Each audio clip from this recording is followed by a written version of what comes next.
ମାତୃଭାଷାର ପ୍ରତୁଳ ବ୍ୟବହାର ଓ ବିକାଶ ପ୍ରୟାସ ମଧ୍ୟରେ ଜାତି ପ୍ରଗତି ସଂଗୋପିତ। ମହାସଂଘ କଳା ଓ କଳାକାର ହିତୈଷୀ ମହାମଞ୍ଚ ନିଖିଳ ଓଡ଼ିଶା ବରିଷ୍ଠ କଳାକାର ମହାସଂଘ ପକ୍ଷରୁ ବାଲାଜୀ ପେଣ୍ଠ ସାହିସ୍ଥିତ ମହାସଂଘ କାର୍ଯ୍ୟାଳୟ ପରିସରରେ ଅନ୍ତର୍ଜାତୀୟ ମାତୃଭାଷା ଦିବସ ମହାସମାରୋହରେ ପାଳିତ ହୋଇଯାଇଛି।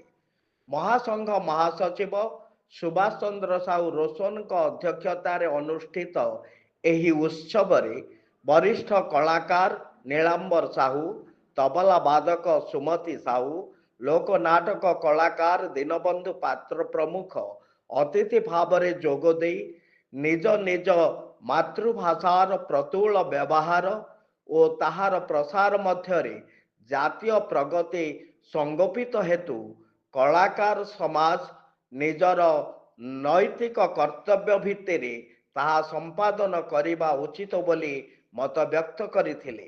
ମହାସଂଘ ସଭାପତି ସୀମାନ୍ତ ନଟରାଜ ଡାକ୍ତର ତିରୁପତି ସାହୁ ଏବଂ କାର୍ଯ୍ୟକାରୀ ସଭାପତି ବରିଷ୍ଠ ଶିଶୁ ସାହିତ୍ୟିକ ଡକ୍ଟର ବିଜୟ ଚନ୍ଦ୍ର ମହାରଣା ଭିଡ଼ିଓ କନଫରେନ୍ସ ଯୋଗେ ଶୁଭେଚ୍ଛା ଓ ଶୁଭକାମନା ଜ୍ଞାପନ କରିଥିଲେ।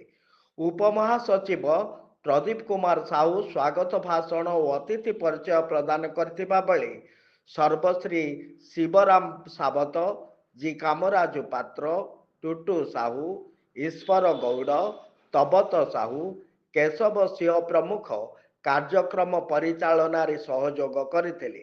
ପରିଶେଷରେ କୋଷାଧ୍ୟକ୍ଷ ମହେନ୍ଦ୍ର କୁମାର ସାହୁ ଆନୁଷ୍ଠାନିକ ଧନ୍ୟବାଦ ଅର୍ପଣ କରିଥିଲେ।